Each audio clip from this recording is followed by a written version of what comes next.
What's going on, people? It's back again with Behind Closed Doors, the preview with Bournemouth v Nottingham Forest. Another massive game. Before I get in, Peter Bell, a Bournemouth fan, let's talk about the game that we had on Saturday against Barnsley. We were awful. I don't know what else can I say. We were awful. We need to bounce back this time against Bournemouth. But like I said, I'm going to get in Paul Bell. He's a Bournemouth fan. He knows loads about. So before I get Paul Bell on, please, if you're new to the channel, make sure you do subscribe to the channel as well, and please get your topics in as well. Now let me get in Peter. Hello. How you doing, Peter? You okay? Yeah, very good. Thank you. Thanks for inviting me on. No, thank you for coming on my channel. So this is like Peter Bell. He's a big Bournemouth fan. Do you do any? You can tell. Do you do any podcasts for Bournemouth or anything like that? I don't do podcasts. I just do the blog. It's afcbchimes.blogspot.co.uk. Before we start, talk about it so people can find it. Yeah. I mean, if you just Google Cherry Chimes, you'll find it. I've been doing it since 2013, so long time, and it's been pretty good since then. Obviously, we've been promoted, and obviously spent 5 years in the Premier League, and then come down. I've written a couple of books mainly on Eddie Howe, really his time at the club since his playing years. When he joined the club in '94, right up to last year, and then the last year, the disrupted season, I wrote a book about our demise from the Premier League. So that was a hard one, but we did that as well. So it hasn't always been good, but I've enjoyed doing the blog, and I've met a lot of people, and a lot of media, and I suppose the history's there to see on the site for the last 10 years. You can see basically what Bournemouth have been doing. So What after the stream, could you send me the link so I can put it in the description so people can follow it? No problem. Right. So let's start with Bournemouth. You talked about how long was you in the Premiership? 5 years. We went up in 2015, and it was down, as you know, last year. So 5 years, about 4 years more than we probably expected to be there for. But the first season, I must admit, was my favourite season in the Premier League, because it was the first time we were playing really such big teams, on a regular basis, and it was all very new, and we were just excited by the occasion. Even when we were losing, we were still enjoying it. And we got a few fantastic wins over. I think we beat Chelsea that year and West Ham and that. It was kind of like unreal. Like, we didn't really realise feel like it was really happening to our team. But we stayed there, and that was a massive achievement. I think from there the confidence grew, and we started to buy even better players. And the side got stronger and stronger, and got, I suppose, used to being in the Premier League until last year, when we had a lot of injuries and things went very wrong. So it happened. You touched on Eddie Howe. He was there for quite a while. As like I said, he left the club start of the end of last season. Has anything changed from Eddie Howe to your new manager? Is it Neil something? What's his name again? Jason Tyndall. He was his assistant. Yeah, Tyndall. Has anything changed since that? All we've heard from the actual manager himself is that he has relaxed things a little bit. I don't know how hard a taskmaster Eddie was, but things like there's radios back in loud on, and darts playing again, and things like this. So they've got a little bit more freedom, I think, and maybe some of that is also to do with the fact that it's difficult. It's a difficult time for everybody with the COVID-19 virus and everything, and I think things have to be a little bit more relaxed where they can be. But the main thing he's done is he's obviously picked the mood up. I think with some of the big players going, like Nathan Ake, Callum Wilson, Ryan Fraser, and Aaron Ramsdale, I think it's given the chance for a few of the under-21s to come into the squad, and it's given those few who weren't doing so well, like maybe Dominic Solanke, there's a couple of others as well who I'd say weren't playing their best football. Maybe Danjuma, who's now flourishing. Yeah. And it's just given them a bit more space to sort of like put their personalities on the team. And I'm not quite sure how he's done it, but Jason's really managed to get them all, pretty well on the same sheets, playing the same way. And I think they're starting to enjoy it again. And that's a lot of teams you do. If you can start enjoying football, then I think you start to win games. Yeah. On current form, as you know, Bournemouth have started well. Do you think they deserve to be where they are now? Yeah, to be honest, I'm a little shocked. I thought we would find it harder in the Championship. I thought we would have lost.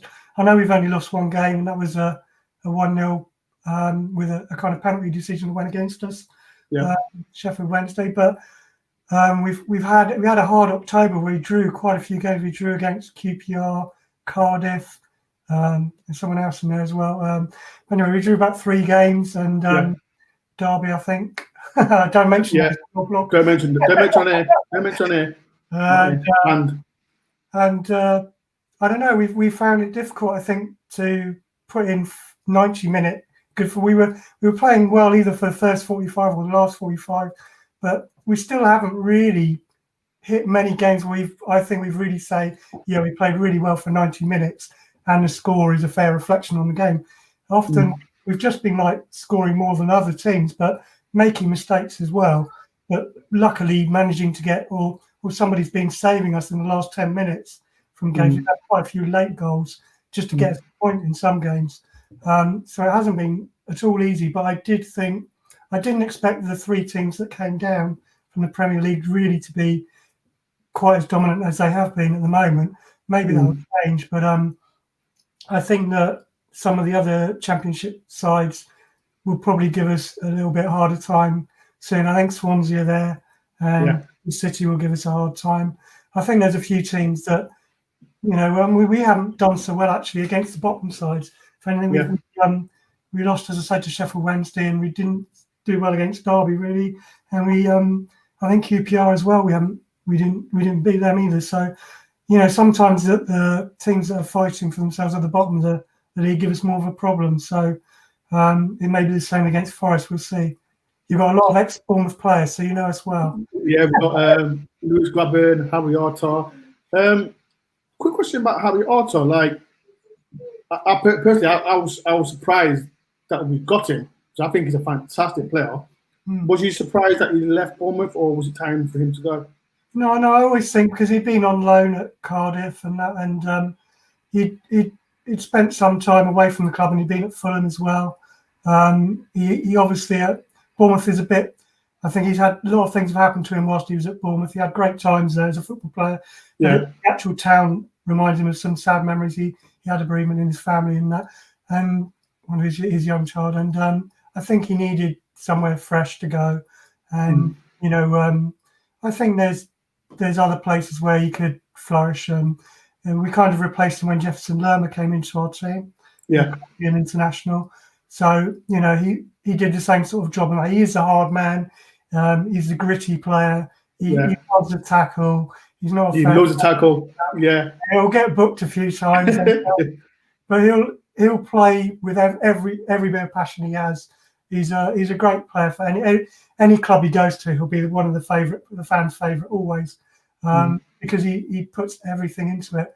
And he's not a bad shooter. When he actually goes forward and decides to have a go at goal, he can surprise himself sometimes. He usually scores a pretty spectacular goal if he scores one, but he doesn't do that enough. He scored one against when he was on loan for Fulham, and I remember he scored a fantastic goal past Forest. Well, I think since then, like quite a lot of Forest fans thought that's what kind of player that we need. And then when we signed him, everyone was surprised. I was surprised, and I thought, wow, that kind of player that we need, because I think the type of player he is, he's not afraid to get stuck in. So for Harry Arter to join Forest, I think is a massive bonus. Players that we need to watch, like I said, you mentioned Solanke. What other players that Forest have got to watch tomorrow? Yeah, well, Solanke, I mean, he's a strange one because he hadn't been, doing well in the Premier League. He hadn't scored a couple of goals towards the end of last season, and then, it kind of gave him a little bit of confidence. And I think obviously he's been told, "You're the main man now in the Championship." I know he's got Josh King, but he's injured, isn't he? He's injured tomorrow. He's got COVID at the moment. He's tested. Yeah, so okay. A couple of weeks out after the international break. But I think that anyway. I mean, I think Josh has a lot of pressure on him with obviously not getting the move he wanted, and I think he'll probably be going in January. But Dominic, it's his opportunity to flourish really. And while we've seen him, it's a team member. He sets up so many assists, and he's such a good player for the team. All he needed to do was add goals to his game, and now he's starting to get that run of games. I think he's getting confident. He knows he's going to get picked, and he's starting to take it on. And good, well and good for that. I mean, the other players we've got quite a few players scoring goals. The guy who's really in form at the moment is Arnaud Danjuma. And last season he promised a lot in the Premier League, but he found it difficult, I think, to get in the side regularly. But now he's got his opportunity with Fraser going, and if anything, he's very good at cutting inside up from the left wing and going directly at goal. And his pace is incredible. He must be one of our fastest players, but he's just very accurate with his shooting. And as long as he doesn't have to defend, he's a good player. As soon as he defends, we're in trouble. So the main thing is for him is to get him going forward. Obviously, on the other side, we've got David Brooks, who He's a threat. He's a threat. He's just quality. I'm surprised that he didn't leave. He is a good player. He's the thing is that he didn't play a lot of last season because he was injured. And I think he probably feels that he owes it a little bit to Bournemouth to stay with them to see if he can help us get back to the Premier League. I don't know what kind of, whether clubs did come in with bids or not, or talk about it, but obviously he's been linked with, the Man United. So I mean, if they had come in with a big bid, it would have been hard for us to keep hold of him. But maybe some things, behind doors were talked about, but he decided that he had to stay with us. So we're grateful for that, and he's already showing how good he is in the Championship, and he will be a threat. We've got other players as well. I mean, one that's been at the club a long time is Junior Stanislas, who's my favourite player. He's still there. Yeah, he's still there. He gets injured a lot, but I mean, from a dead ball situation, again, free kicks, there's not many better than him. And I think we have a lot of forward threats that can go. I feel a bit upset that Sam Surridge hasn't had more of a goal. He's our young striker. He's on the bench most of the time. Maybe he gets the last 5-10 minutes of games, but he did well last couple of seasons. He's been playing for, I know you probably know, when he was at Oldham and Swansea, he scored quite a few goals. So we know he can do it at the Championship level, but hasn't really been given his opportunity with us, I don't think, yet. But that may change. So he's another one to look out for in the future for us, certainly. As a Bournemouth fan, like I said, Forest, as you know, they struggled to get the playoffs at the end of last season, and we started bad at the start of the season. Are you surprised that Forest are in the bottom half of the table? Yeah, well, I've looked at your squad, and you've got an awful lot of ex-Premier League players, and I don't know, maybe experience you would think, and you've got a good blend of some young players as well. It's just trying to gel, and I suppose you've had a change in manager. It's going to take him a little while to get you behind. Chris Houghton is, solid in defence. He will you up, no problem about that. It's whether you can get back into the, race for the playoff positions again. If he can get you up, by January into a reasonable position to make a run at the top few. I don't see Forest as a team they're going to be in trouble, because I just look at the players you've got. I mean, at the back you've got, I don't know what's happened to Dawson. Has he not played that often? Dawson's injured. He's got a calf injury, so we don't know when he'll be back. So got good defenders, and you've got Christie's there. He's in the defence, isn't he? Christie's there. We've got like 30 defenders, so we can pick any. And if Lewis Grabban, he can score you goals. So he's not playing. He's injured. Right. So I heard he might be back in training now this week. Yeah. He's back in. No, he's back in training next week. Next week. Yeah, so, next week. So and Lyle Taylor, we know very well because he was at the club at Bournemouth. Wasn't he very young, wasn't he? Yeah, he was when we were in League One. He was with us. Yeah, went up to Scotland, and I always liked Lyle. He didn't get that many games with us, but you could see that he was very quick, and he scored a few headers as well as with scoring with his feet. So I always thought he would do well. It was just when he was going to get a run of games and who that would be with. But he did very well when he was in Scotland, I know, and I think he's doing all right with you. I think when he went to Scotland, he was on loan up. Was it Falkirk? Yeah, Falkirk, and I think he did really well there. As you know, AFC Wimbledon, and then Charlton. So when he did Nottingham Forest, I was surprised as well, because like I said, we had Lewis Grabbin as well. So it is two good strikers playing together. I'm happy we've got him, but hopefully he just score tomorrow against Bournemouth. I would be interesting to see his celebration if he does, what he does.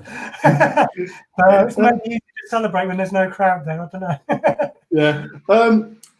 Let's also talk about like Bournemouth, like the game against Reading. He was 2-0 down to win. Was it 4-2? Yeah. What happened? Like, was it like did the managers like get back in the pitch and get the result?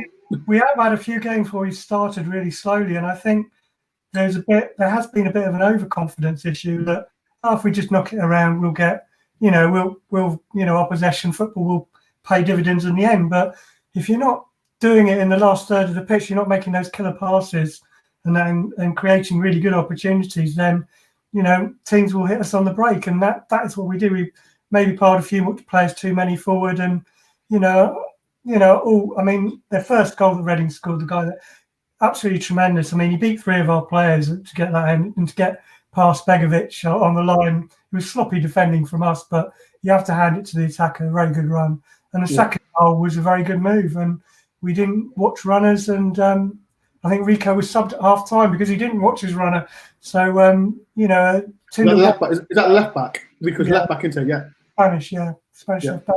Who's usually a pretty good performer for us, but we have the players on the bench where I think the difference is between our side and some of the other ones in the Championship. We can change it around. We can change the formation. We've got good players. Mepham came on solid, just to make sure that we didn't get hit again on the counter attack. And then, on the second half, eventually we wore them down. But as soon as that first goal went in for us, I think it just lifts the team, just gave us confidence, and we thought, yeah, we can do this. I know it sounds big-headed or whatever, but I didn't expect them to score 4 goals. I must admit, I thought maybe we can. I couldn't believe it, because when I seen Reading 2-0, I thought that's game set done. Then I thought it was game over. Yeah. Yeah. Then I seen it. I thought to my friend 3-2. I was like, don't mess around. Yeah. I was like, what the hell? But and Lewis Cook's goal was, he hasn't scored for us in 99 games, I think he's had, or 98. 98, he hasn't scored. And to score the goal he scored for the third goal was, that would have brought. It's a shame the fans weren't there, because that would have brought the house down. Great to see him finally score. So it was on his part. We put on a defensive player at half time, so you would think that wouldn't change the team, that one. But a lot of it with us is mentality. Yeah. If the players are confident, they know they can do it because they've been in the Premier League. They know most of them, just have to play more to the best of their ability. They sometimes they just don't do it, and when they have an off day, we can have a really off day, and any team in that Championship can beat us on the day. It just depends with what focus we go out with, and if the other team's playing to their best of their ability. Reading we're top of the league, not for a reason. They've been playing well. I know they'd lost a couple of games towards the end, but really they probably it's probably more a thing on them, the fact that they'd lost a couple of games before they played us, and having lost a 2-0 lead, I don't think it would have helped them. I think they would have probably gone into their shell. It's probably helped us. So I think that's probably the reason for the score in the end. They lost their confidence once we started to get into it. Yeah. two more questions before I let you go. What do you think the score will be tomorrow? Well, I don't know. As I said, when we last played a really good team like Bristol City, I think we beat them 1-0, and then we went and drew with that team down the road from you. Yeah. So, it's hard to know. I think we are in a better place though now. I think the team knows what the division's all about. I think they're used to it. I think Forest will come and give us problems. We haven't had a clean sheet in many games, so we'll score then. I'm happy with that. I don't care. We just need to score. yeah. Well, the problem is with us. We probably will concede one. It's how well we do up front. I think we probably will win 2-1 because we're okay. At home. But I expect a tight game. It could well be 1-1 or something like that. I don't think there'll be a lot in it because you need the points. We're kind of going to be a bit okay. We've beaten a good team. It's Forest. Can we just sort of get another? Actually, keep in contact with Norwich at the top. It's going to be. I'm not saying that we take Nottingham Forest lightly. We just don't seem to play as well against the teams that are lower down the division because I think they give us more of a physical game. They look to disrupt. They look to make a fight of it more than maybe the teams at the top. They're just going to try and play their own game. So I don't think it's all easy going for us. Can you remember? I don't know. I think you might know this. Do you know when last time Forest played Bournemouth at the ground? What was the score on a Tuesday night? Right. What was the score? Do you remember? Was it 2-1? 2-1? 2-1 Forest. I think it was it. I think Bournemouth took the lead with Callum Wilson, and then I think it was Stuart Pearce as manager, and I think it was Matt Fryatt and Britt Zambalonga. Yeah. Oh, so hopefully another repeat. Pardon? You're hoping for a 2-1 win, are you? Yeah. Oh, I'm hoping for. I don't care. I'm looking for a win. That's all matters. Last question. As you know, would that be Cal's first win? By the way, would that be Chris? Has he won for you yet? He's won 3 games so far. Oh, okay. So he's doing well. Yeah, he's beat the lower clubs though, the bottom teams. So he's a good manager. He's a really good manager, but I think it'll take time. I don't think we'll get promoted this season. I think he needs to look at the squad better. Because like I said, we've got a big squad. So I think next season, well, if he does well this season, then it's a bonus. But he's got to look at the squad and see from there. But money. Yeah, money. Last but not least, this for Nottingham Forest. I'll start with Forest. Where do you think Forest will finish this season? Before the season started, I thought we'd have it harder than we are having it, and I put us anywhere in the top 10. Wouldn't commit to which place in the top 10, but I thought it'd probably be just outside the playoffs because I didn't think that our attitude for the games would be as good as it has been in the Championship. I've revised that now and say, we're going to be probably. I'd be disappointed if we didn't finish in the top 6, but it's a bit of a lottery. Anywhere in that top 6, you could land. It's just going to be about injuries and who basically goes in January. Who can we keep hold of? And who's going to go in January? If we can keep hold of the David Brooks, Josh King, and players like that, then really we should be looking to try and finish in the top 2 because of where we are and we've had a good start. But if we get a few injuries, if we lose a couple of good players, still finishing in the top 6 won't be a bad season. I still say that's a good season for us. But getting back to the Premier League in the first season is your best chance. Everybody knows that. And that's why Norwich and Watford are up there as well, I'm sure. Yeah. They know if they make a mess of it this season, it's going to be doubly hard next season with 3 more teams coming down, and you're not in as good a position.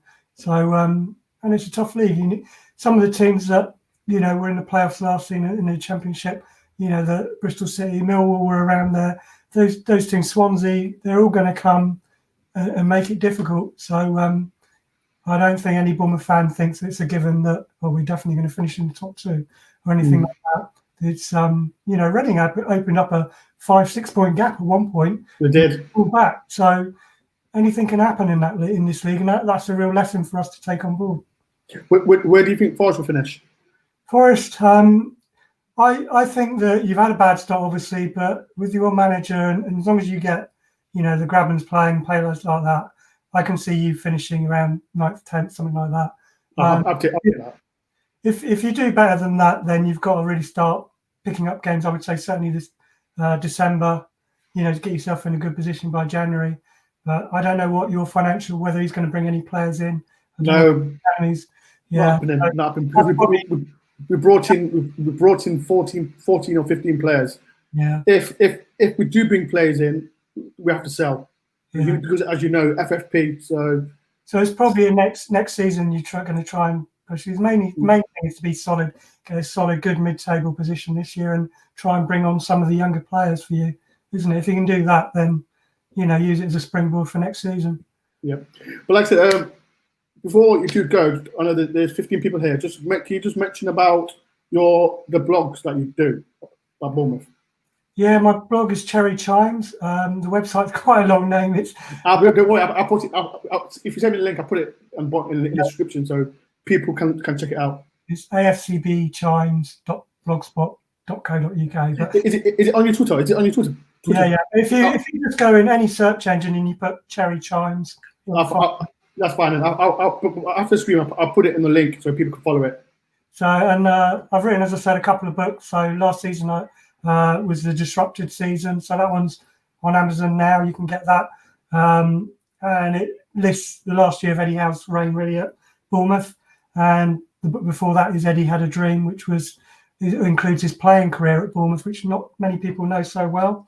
So that started in 94 really, 1994, and I've written right up to 2019. That would have been that book. So it includes all his managerial promotions.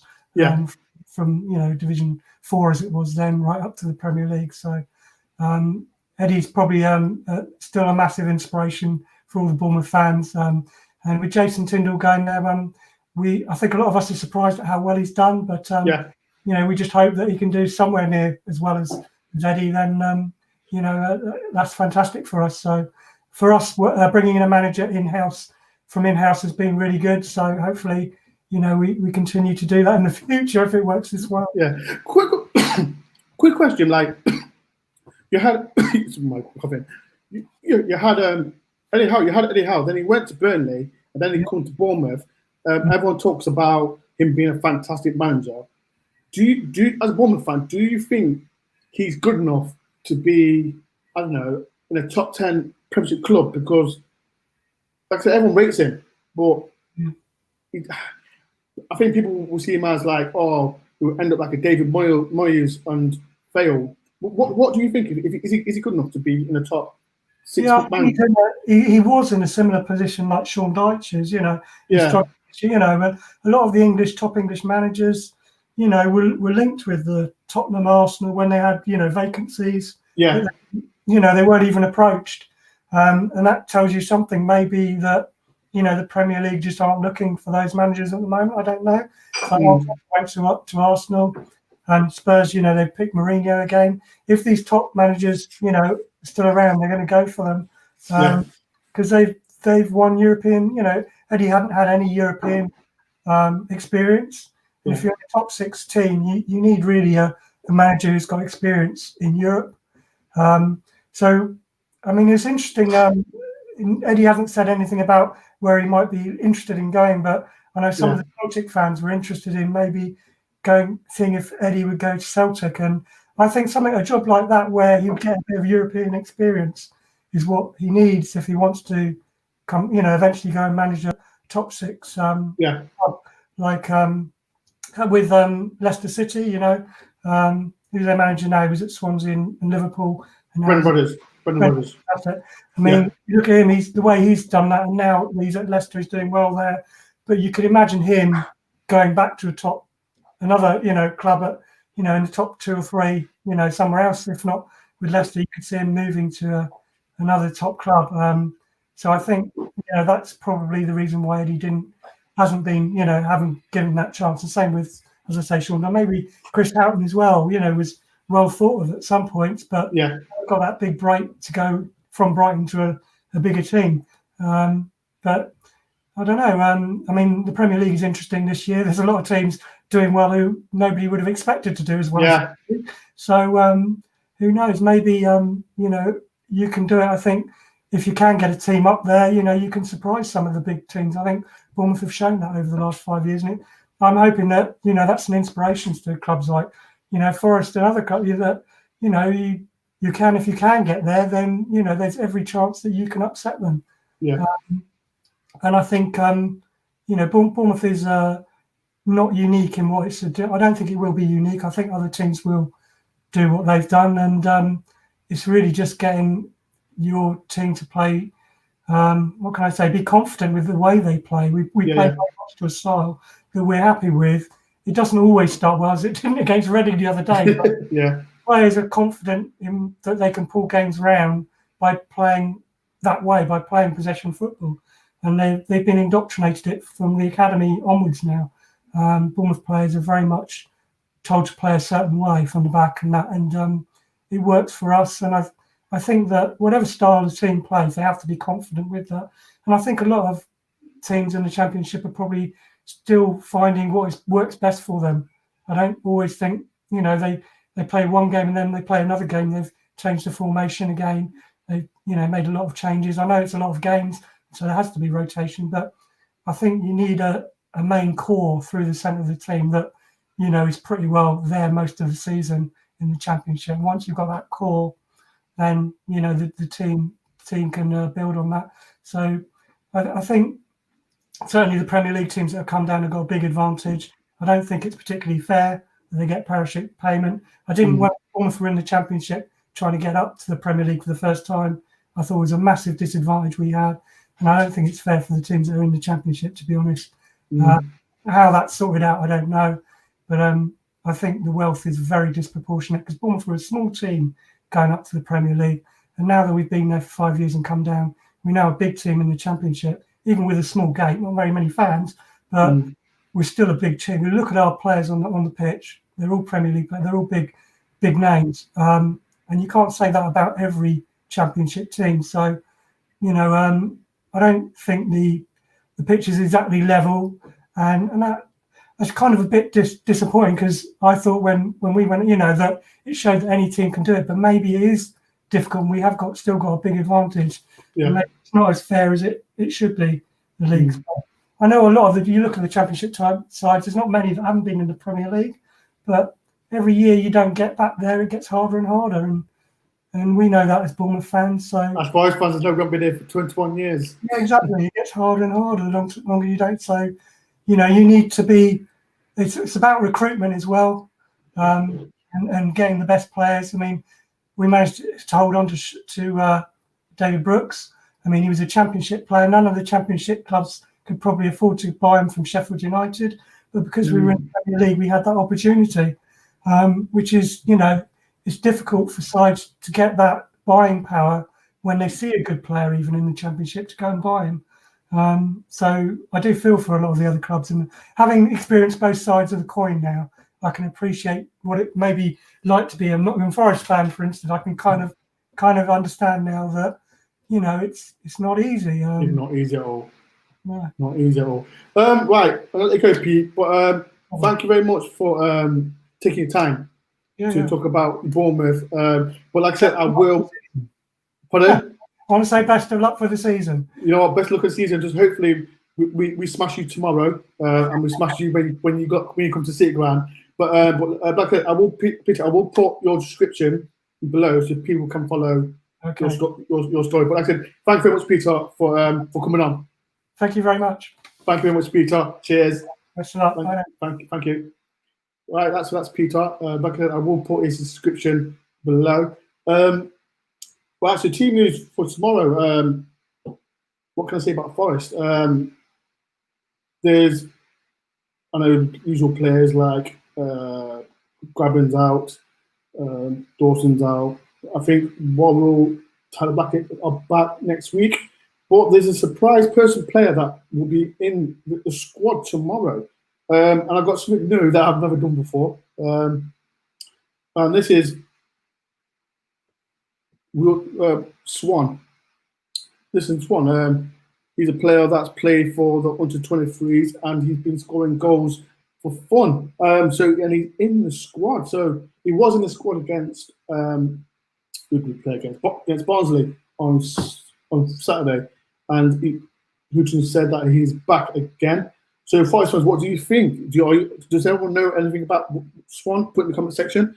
But yes, this player looks. This player looks really interesting. Like he scored goals for fun. But yeah, I'm happy. So, what's everyone's prediction for tomorrow as well? Put it in the comment section below. But yeah, I won't say my score tomorrow. But yeah, right. Before I do go, I'm doing, if no one knows, I'm doing November, Atash. I think, yeah, November, the link is below. I'm doing November. I've raised, me and Craig has raised 170 quid. So if you do want to donate, the link is below so you can donate. Tomorrow's stream as well, that will start against 8:15. It's 8 o'clock kickoff, so make sure if you are new to the channel, make sure you hit the subscribe button and like. And what else is there? Yeah, people as well. I will be getting my green screen out tomorrow, so please, if you do want to watch it, my green screen will be on. But yeah, tomorrow is a massive game. Please don't be late. I'll be there for 6:45. So please, if you're new, hit the like, subscribe, and it's going to be fun. Thank you for watching, people. Hopefully another big game, another win on the travel. I know we lost to Barnsley, but I'm slightly confident. with our win. Hopefully everyone will be here tomorrow. And then don't be late. Hope the Forest.